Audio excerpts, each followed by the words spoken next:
The howling winds of Antarctica had swallowed 2 men whole, leaving behind only questions that would haunt the research community for months to come. Dr. Michael Reynolds and Dr. James Mitchell had vanished into the white void of the world's most unforgiving continent, their fate sealed by a storm that came from nowhere and left nothing but silence in its wake.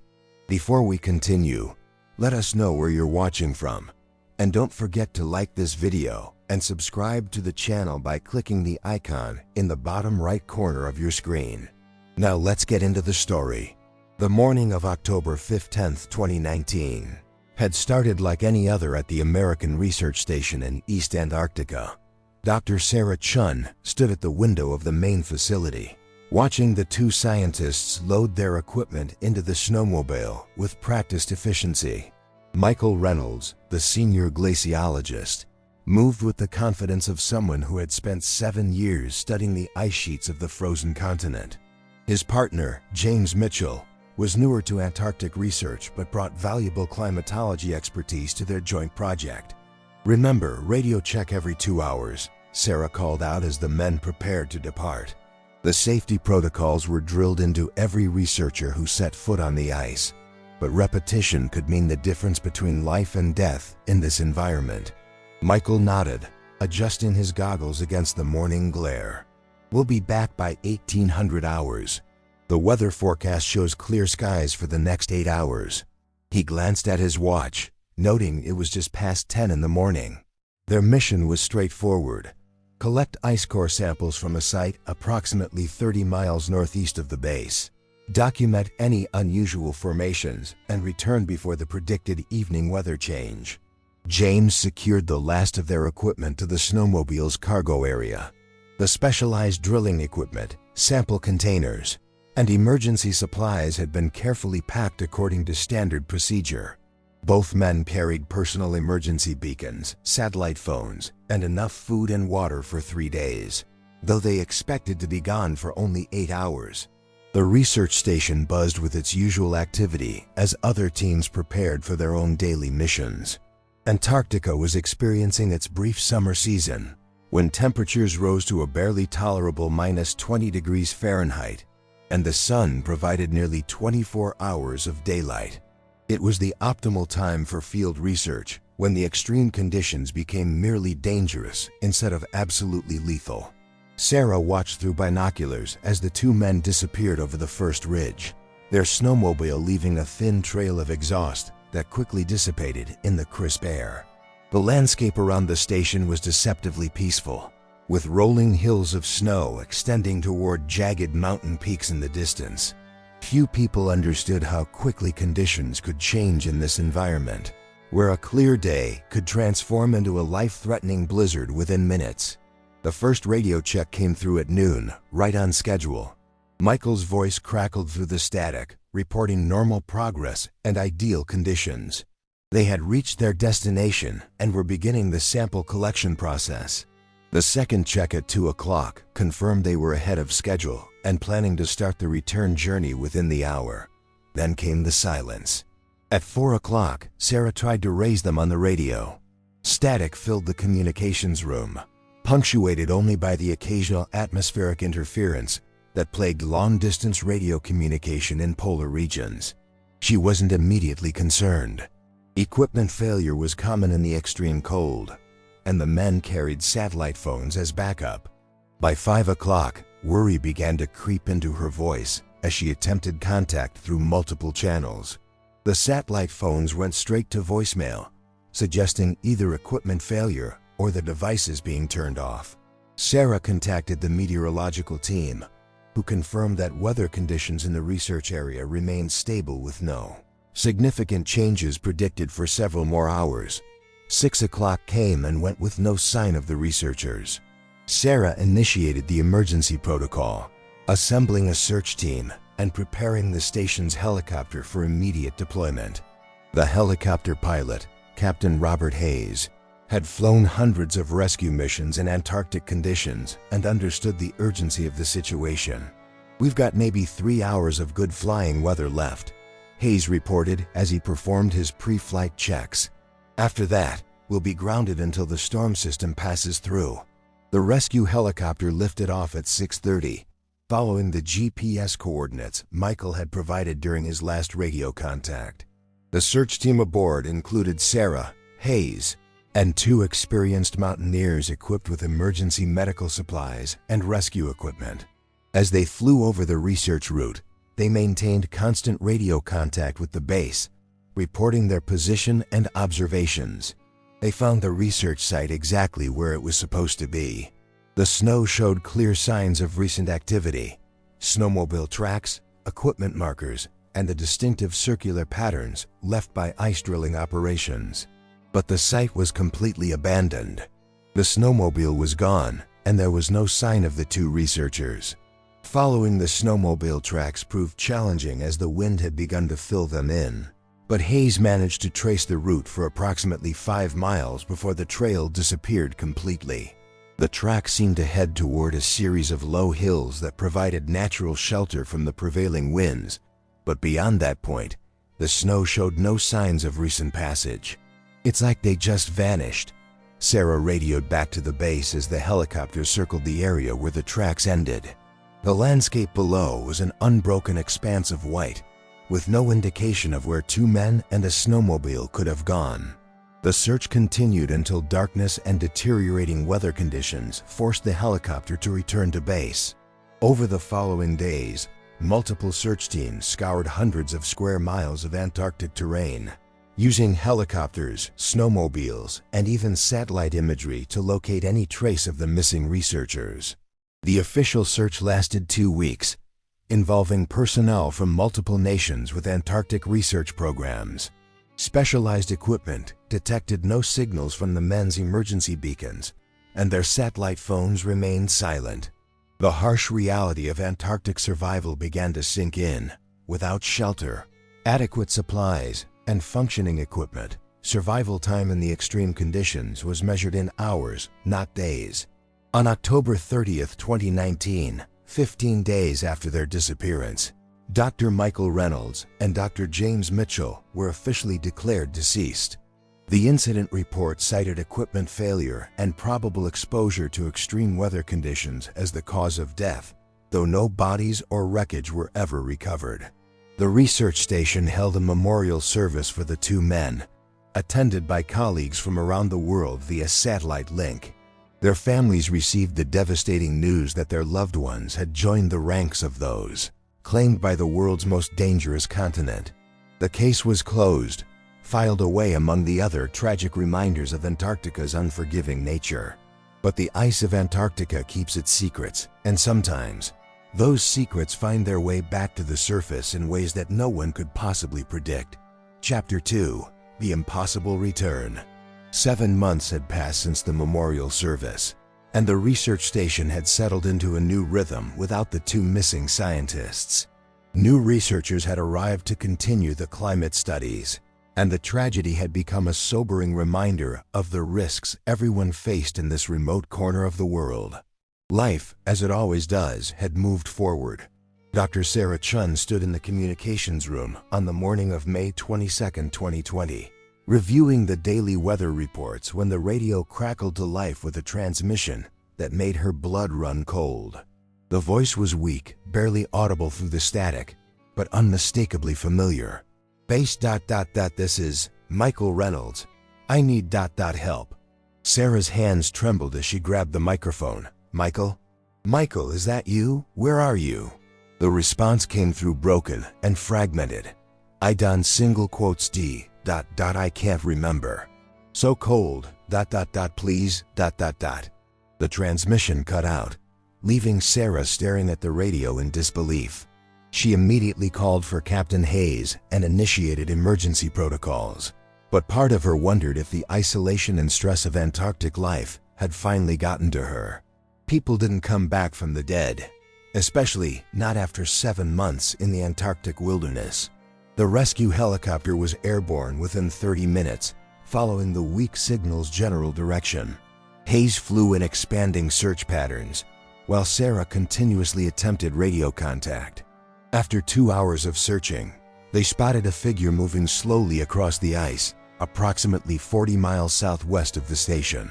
There, Hayes pointed through the helicopter's windscreen. Someone's down there.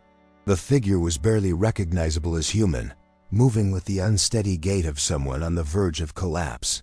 As the helicopter descended for landing, Sarah could see it was indeed a man, though his condition was shocking. His clothing was torn and filthy, his face gaunt and covered with an unkempt beard. Most disturbing of all was his expression, a vacant, confused stare that showed no recognition of the approaching rescue. "Michael," Sarah called out as she jumped from the helicopter. "Michael, it's Sarah. You're safe now." The man looked at her with eyes that seemed to see through her rather than at her. "Sarah?" he said slowly, as if testing the name. I know you, don't I?" Michael Reynolds had lost at least 30 pounds from his already lean frame. His clothes hung loose on his body, and his hands showed signs of severe frostbite that had somehow healed. Most puzzling of all was his apparent health. Despite his emaciated appearance, he was walking and talking, showing none of the symptoms of someone who had spent 7 months exposed to Antarctic conditions. During the helicopter flight back to the station, Sarah tried to get answers. "Michael, where have you been? What happened to James? We've been looking for you both for months." Michael stared out the window at the passing landscape, his brow furrowed in concentration. "JMEs, I remember James. We were working on something. The ice cores." He paused, touching his temple gently. "But I can't remember what happened. Everything after. It's like a fog." The medical examination at the station revealed more mysteries than answers. Despite his obvious malnutrition and exposure, Michael's vital signs were stable. The frostbite damage to his hands and feet appeared to be weeks old rather than months, and showed signs of proper medical treatment. Most confusing of all was his mental state. While he recognized familiar faces and remembered his work, he had no memory of the past 7 months. "Where did you find me?" Michael asked Dr. Peterson, the station's medical officer, during his examination. "About 40 miles southwest of here," Peterson replied, checking Michael's pupils for signs of concussion. "Do you remember being there? How did you get there?" Michael shook his head slowly. "I remember leaving with James to collect samples. We were going to the northeastern site, but after that..." He trailed off, his eyes taking on that distant look again. Over the following days, Michael's physical condition improved rapidly with proper nutrition and medical care. However, his memory remained frustratingly blank. He could remember his life before the expedition in perfect detail, including his childhood, his education, his previous work in Antarctica, and his relationship with James. But the 7 months between his disappearance and return were completely gone. The questions multiplied with each passing day. How had Michael survived 7 months in Antarctic conditions? Where had he been? What had happened to James? And most disturbing of all, why did he appear to have received medical care during his time away? Sarah spent hours interviewing Michael, hoping to unlock some clue about his missing time. "Think, Michael. Anything you can remember. A sound, a smell, even a feeling." Michael closed his eyes, concentrating. "Sometimes I dream about warmth. Not just warm, but actually warm. Like being inside a heated building. And I remember voices, but not words. Just murmuring voices." "Could you have been at another research station?" Sarah asked. "Maybe you were injured and taken somewhere for treatment." "I've contacted every research facility in Antarctica." Sarah had already checked that possibility.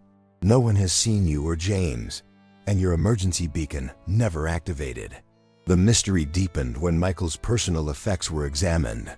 His wallet contained the same items as before, but his notebook, the one he always carried to record observations, was missing. His watch had stopped at 3:47, though whether AM or PM was unclear. Most puzzling of all was the condition of his clothes. While torn and dirty, they showed no signs of the extreme deterioration expected from 7 months of Antarctic exposure. Captain Hayes flew numerous search missions to the area where Michael had been found, looking for any clue about where he might have spent the missing months. The landscape showed no signs of recent habitation, no emergency shelters, no abandoned equipment. It was as if Michael had simply materialized out of nowhere on the ice. "This doesn't make sense," Hayes told Sarah after another fruitless search. "Nobody survives 7 months out there without proper shelter and supplies. And if he had shelter, where is it?" The official investigation began within a week of Michael's return. Representatives from the National Science Foundation, the State Department, and various intelligence agencies descended on the research station. They interviewed Michael repeatedly, subjected him to psychological evaluations, and analyzed every aspect of his condition. The investigators were particularly interested in the possibility that Michael and James had encountered something they weren't supposed to see. Antarctica was home to numerous classified military installations and research projects, and the area where they had disappeared was not far from several restricted zones. "Is it possible you stumbled onto a classified facility?" one investigator asked during a particularly intense interview session. Michael's response was always the same: "I don't remember. I wish I could help you, but I honestly don't remember anything." The psychological evaluations revealed that Michael's memory loss was likely genuine. The patterns of his amnesia were consistent with severe trauma, though the exact nature of that trauma remained unknown. What was clear was that something significant had happened to him during those 7 months, something his mind had chosen to forget. As the investigation continued, one fact became increasingly clear: Michael Reynolds had survived the impossible. He had spent 7 months in one of the most hostile environments on Earth and returned to tell about it. The only problem was, he couldn't tell about it. The secret of his survival was locked away in his own mind, as unreachable as the frozen continent that had claimed his partner and nearly claimed him. But memories, like ice, sometimes crack under pressure. And as Michael began to settle back into life at the research station, small fissures began to appear in the wall of his amnesia. Fragments of images, half-remembered sensations, and disturbing dreams that felt more like memories than products of imagination. The truth was buried somewhere in Michael's fractured mind, and everyone at the station knew that finding it might be the key to understanding not just what had happened to him, but what had happened to James Mitchell. The question that haunted them all was whether Michael's mind was protecting him from something too terrible to remember, or whether the truth was something far more complex than anyone had imagined. Chapter 3: Fragments of Memory. The nightmares began 3 weeks after Michael's return. They came in the early hours of the morning, when the Antarctic sun hung low on the horizon and cast long shadows across the research station. Michael would wake up screaming, his body drenched in sweat despite the constant cold of his quarters. The images that haunted his sleep were fragmented and surreal, but they carried the weight of memory rather than mere dreams. Dr. Peterson had increased Michael's psychological counseling sessions, hoping to unlock the secrets trapped in his mind.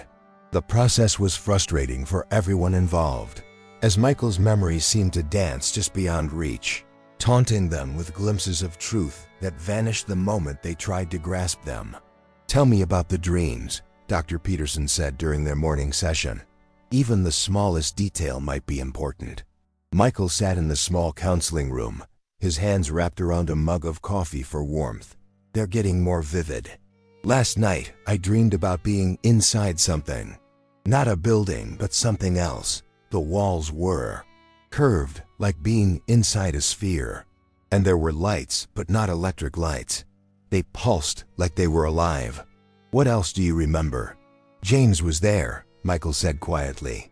"He was talking to someone, but I couldn't see who. His voice sounded wrong, like he was afraid, but trying not to show it." He paused, his face contorting with the effort of remembering. "And there was something about the ice. James kept saying something about what they found in the ice." These fragments of memory were tantalizing, but they raised more questions than they answered. Sarah had authorized additional search missions to the area where Michael had been found, hoping to locate any evidence of the curved structure from his dreams. The searches had revealed nothing but empty ice and snow. Meanwhile, Michael's integration back into station life proved challenging. While his scientific knowledge remained intact, his behavior had changed in subtle ways that disturbed his colleagues. He was more withdrawn, often staring out at the Antarctic landscape with an expression of deep unease. He also displayed an unusual sensitivity to certain sounds, particularly the hum of the station's generators and the crackle of radio communications. "It's like he's listening for something," observed Dr. Martinez, one of the newer researchers. "Sometimes I catch him just standing there, head tilted, like he's trying to hear something the rest of us can't."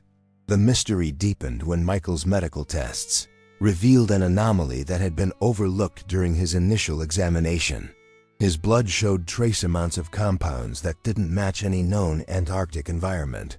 The substances were organic in nature, but unlike anything found in the limited ecosystem of the frozen continent. "These readings don't make sense," Dr. Peterson told Sarah privately. "It's like he was exposed to some kind of biological agent, but nothing that exists in Antarctica. And the half-life of these compounds suggests the exposure was recent, not 7 months ago." The implications were troubling. If Michael had been exposed to unknown biological agents, it raised questions about contamination and the safety of the research station. More disturbing was the possibility that these compounds were connected to his memory loss and changed behavior. The breakthrough came during Michael's 5th week back at the station. He had been working in the laboratory, analyzing ice samples collected by other research teams, when he suddenly stopped and stared at one particular sample. The ice was clear except for a small dark inclusion, no larger than a pinhead, embedded in the center. "Sarah," Michael called out, his voice tight with excitement and fear. "You need to see this." Sarah hurried over to find Michael staring at the sample with an expression of recognition and terror. "What is it?" "I've seen this before," Michael said, his voice barely above a whisper. "This exact pattern, this exact shape, in my dreams, but not dreams, memories." The dark inclusion in the ice was unlike anything in their cataloged samples. Under microscopic examination, it appeared to be organic matter, but with a structure that defied classification. More disturbing was its apparent response to observation. The inclusion seemed to shift and change shape when viewed under different lighting conditions. "We need to run a full analysis," Sarah said, but Michael grabbed her arm. "No," he said urgently. "Don't analyze it. Don't disturb it. That's what we did before. James and we found samples like this at the research site. We were so excited. We thought we'd discovered some new form of ancient life preserved in the ice." The memory was coming back in pieces, triggered by the sight of the mysterious inclusion. Michael remembered the excitement he and James had felt when they first found the samples. They had been unlike anything in the scientific literature, appearing to be some form of primitive organism that had been frozen in the ice for thousands of years. "We broke protocol," Michael continued, his voice growing stronger as more memories surfaced. "We didn't radio back to base immediately. We wanted to be sure, to collect more samples and document everything properly. We thought we were going to revolutionize our understanding of Antarctic biology." Sarah listened intently as Michael's memories began to flow. The picture that emerged was of 2 scientists who had made what they believed to be the discovery of a lifetime. They had found multiple samples of the strange organic matter, each one slightly different, but sharing the same mysterious properties. "The samples were warm," Michael said, his eyes wide with the wonder of returning memory. "Even frozen in the ice, they were warm to the touch. And when we extracted them, they began to change. They weren't dead organisms preserved in ice. They were alive, somehow still alive after all that time." The implications were staggering. If Michael's memories were accurate, he and James had discovered some form of life that could survive in conditions that should have been absolutely lethal. The scientific value of such a discovery would be immeasurable, but the safety implications were equally significant. What happened next? Sarah asked, though she dreaded the answer. Michael's face clouded with confusion and fear. "That's where it gets unclear. I remember James becoming different. He started talking about how the samples were trying to communicate, how they were showing him things. At first, I thought it was just excitement, the rush of discovery. But then he started acting strangely." "Strange how?" He would stare at the samples for hours, just sitting there watching them. And he started talking to them, carrying on conversations like they were responding. I tried to tell him we needed to return to base to report what we'd found, but he refused to leave. The memory was becoming clearer, but it brought with it a growing sense of dread. Michael remembered arguments with James, his partner's increasing obsession with the samples, and his own growing fear that something was terribly wrong. "The last thing I remember clearly was trying to pack up our equipment," Michael said.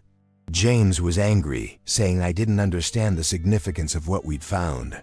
He said the samples had shown him things, important things about the ice and what was hidden beneath it. And then nothing. The next clear memory I have is waking up on the ice 3 weeks ago, with you and Captain Hayes standing over me. The revelation that Michael's memory loss covered only the final period of his disappearance, not the entire 7 months, changed everything. It meant that something had happened to him during those missing months, something connected to the strange organic samples he and James had discovered. Sarah immediately ordered a complete search of the area where Michael and James had been working.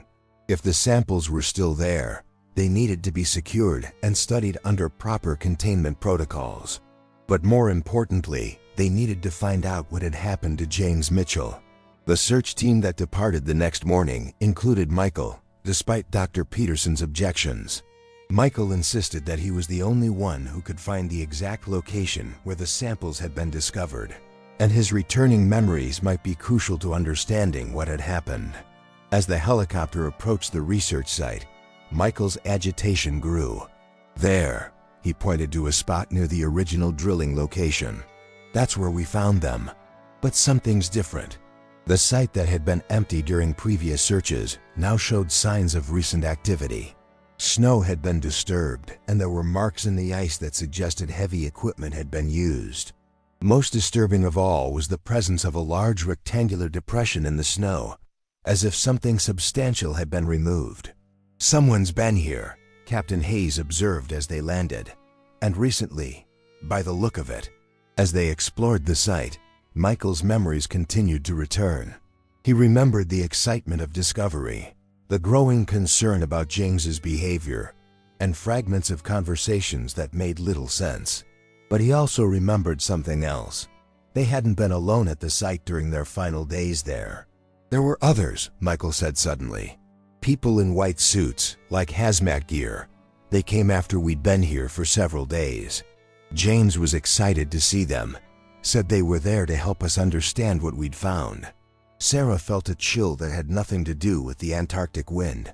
"What kind of people? Researchers? Military?" "I don't know. I never saw their faces, and they didn't speak to me directly. But James seemed to know them, or at least he acted like he did, and they were very interested in the samples."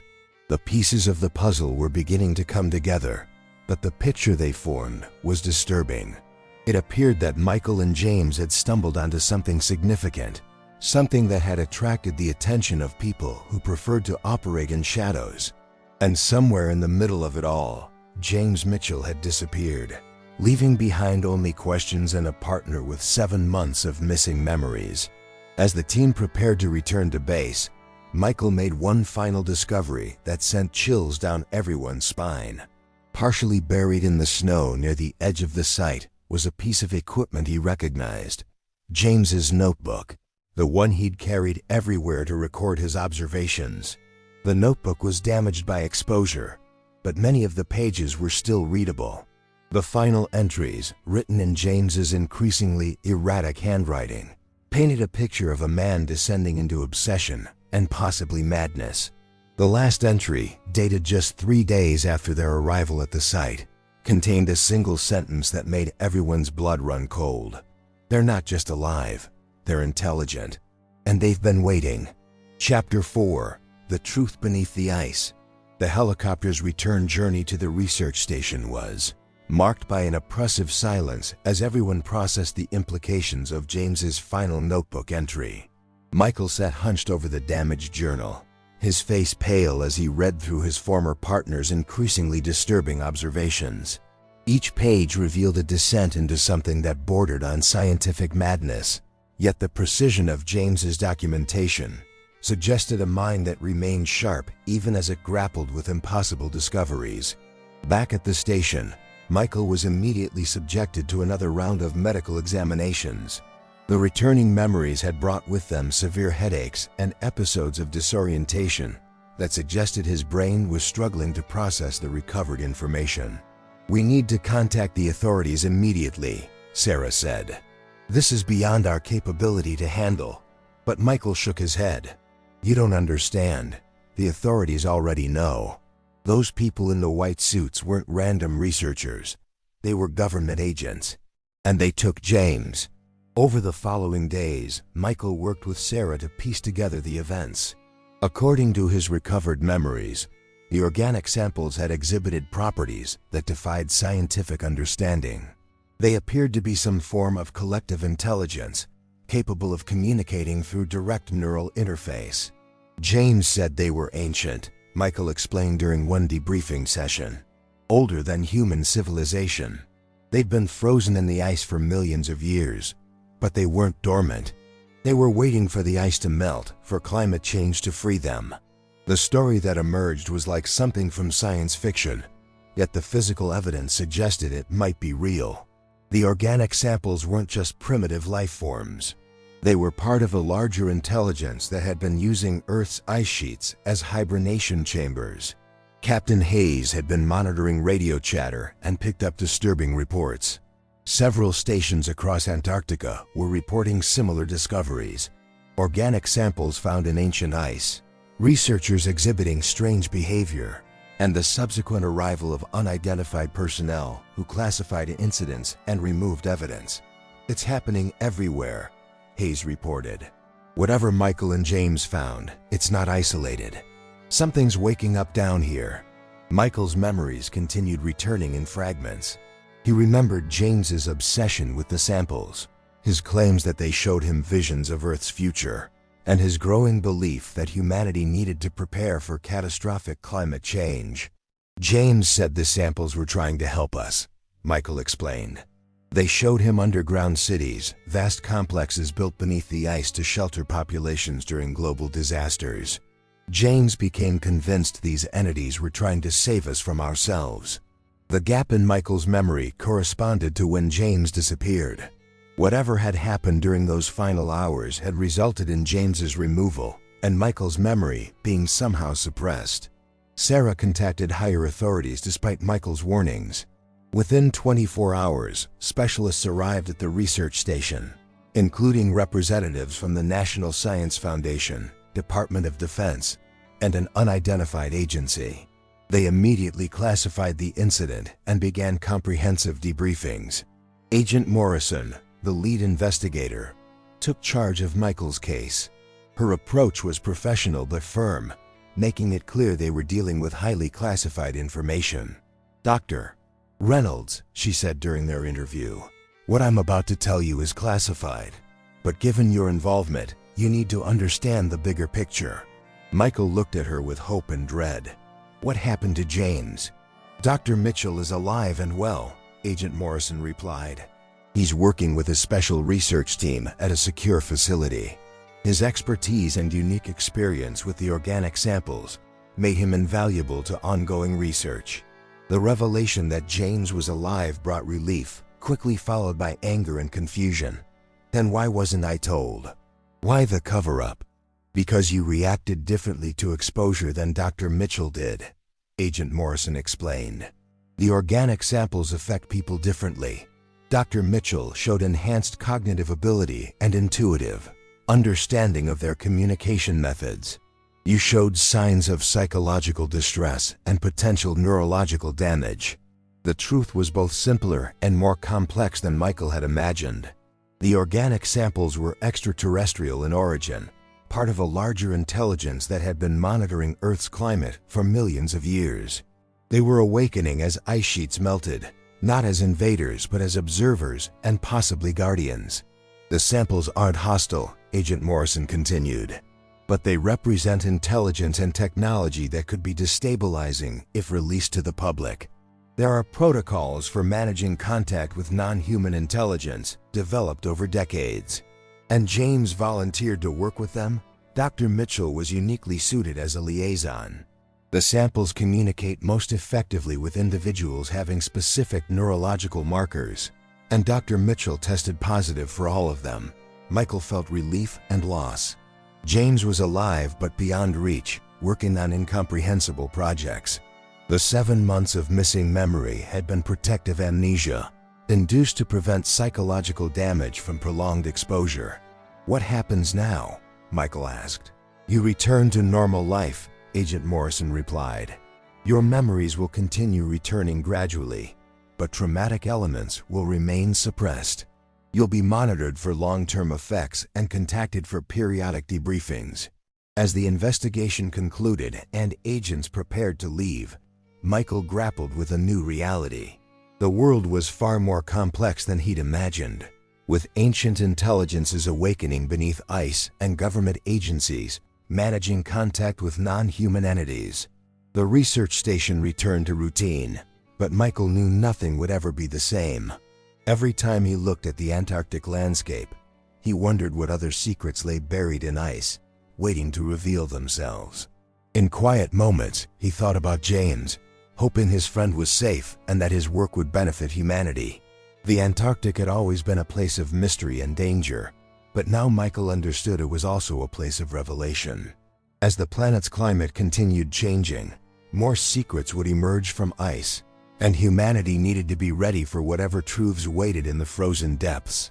This case reminds us that there are still mysteries in our world that challenge our understanding of life itself.